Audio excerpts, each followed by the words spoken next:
Coucou, c'est Dermat Audrey. Je suis ravie de vous retrouver pour une nouvelle vidéo. Et aujourd'hui, j'ai un invité surprise. Il est le gynécologue montant d'Instagram. Il nous régale de ses vidéos ludiques sur la gynécologie.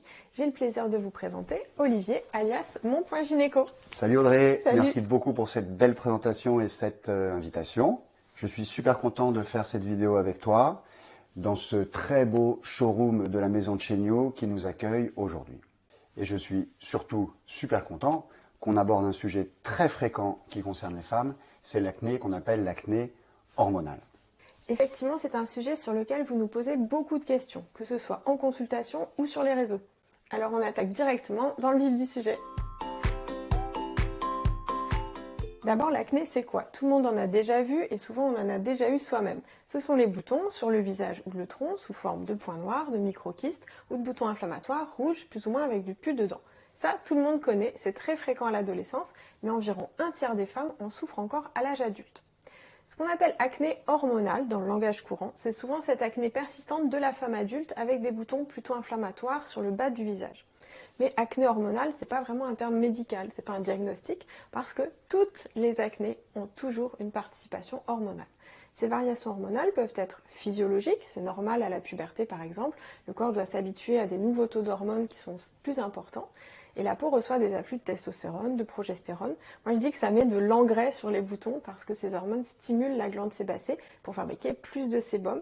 Elles stimulent aussi l'épiderme qui s'épaissit et elles stimulent aussi les réactions inflammatoires. Et donc c'est la meilleure recette pour fabriquer des beaux boutons. C'est le même problème qui se reproduit chaque mois en fin de cycle pour les femmes, c'est pour ça qu'on a souvent des boutons juste avant nos règles. Mais ça peut aussi être des perturbations hormonales pathologiques.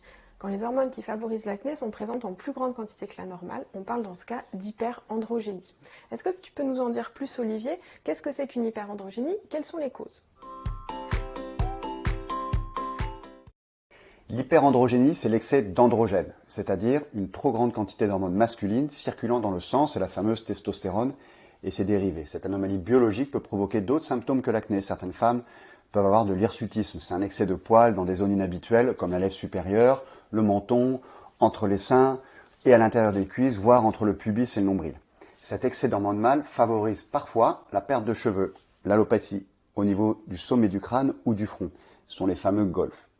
Il faut chercher une cause à cette hyperandrogénie car elle peut être provoquée par des maladies bien particulières. La plus fréquente, et de loin, c'est le syndrome des ovaires polykystiques qui touche environ une femme sur 10. Les ovaires fabriquent trop de testostérone, ce qui déclenche les signes d'hyperandrogénie et des troubles de l'ovulation. Les ovaires sont bloqués, ils sont pleins de petits follicules qui n'arrivent pas au stade mature et on n'obtient pas d'ovulation régulière, d'où des cycles irréguliers, longs et parfois une absence de règles. Il y a d'autres maladies qui peuvent toucher les glandes surrénales. Ce sont de petites glandes posées sur les reins ou bien encore des tumeurs de l'ovaire qui fabriquent de la testostérone. Mais elles sont beaucoup plus rares. Il faut aussi penser à certains médicaments et à certaines pilules qui peuvent avoir un effet androgénique. Ce sont des pilules très souvent prescrites qui contiennent un progestatif androgénique, c'est le lévonorgestrel qu'on retrouve dans les pilules de première et de deuxième génération le plus souvent. Quand une femme souffre d'hyperandrogénie, il y a souvent, en plus de cette hyperandrogénie, un syndrome métabolique. C'est une prise de poids excessive, une tendance au diabète et il faut faire attention parce que ça augmente le risque de maladies cardiovasculaires. Pour faire le tri entre ces différentes causes, on prescrit un bilan complet hormonal à jeun, le 3e jour des règles, pour explorer les hormones féminines, masculines et surrénaliennes. On va aussi doser la glycémie. On fait aussi une échographie pelvienne pour voir l'aspect des ovaires, pour chercher ce fameux syndrome des ovaires polykystiques avec des gros ovaires pleins de petits follicules qui mesurent moins d'1 centimètre. Mais la plupart du temps, on ne trouve rien. Alors Audrey, quels sont les traitements possibles ? En dermatologie, on a plein d'outils pour soigner l'acné. Et il y avait tellement de choses à dire que j'en ai fait tout un livre complet qui s'appelle Faire la paix avec sa peau et que vous trouvez partout en librairie. Il y a des traitements locaux qui s'appliquent sur les zones concernées et ou des traitements par voie orale. D'abord, on commence par des cosmétiques adaptés quand l'acné est légère. En plus d'une routine nettoyante et de protection solaire, on privilégie les actifs comme les hydroxyacides. Si ça ne suffit pas, on passe aux rétinoïdes locaux contre les points noirs et ou du peroxyde de benzoïle contre les boutons inflammatoires. Si besoin, on peut y ajouter du zinc ou des antibiotiques de la famille des cyclines par voie orale. Enfin, en dernière intention, quand l'acné est sévère malgré tout, on utilise de l'isotrétinoïne, c'est ce qu'on appelait autrefois le roi cutane. J'ai fait plusieurs vidéos spécifiques sur ces sujets sur ma chaîne YouTube, mais c'est encore plus détaillé dans le livre anti-bouton « Faire la paix avec sa peau ». Si ces traitements dermatologiques ne sont pas suffisants, on peut aussi utiliser un médicament comme la spironolactone qui a un effet anti-androgénique, mais c'est en dehors de son autorisation de mise sur le marché. Et puis avec l'isotrétinoïne ou la spironolactone, une contraception stricte est obligatoire.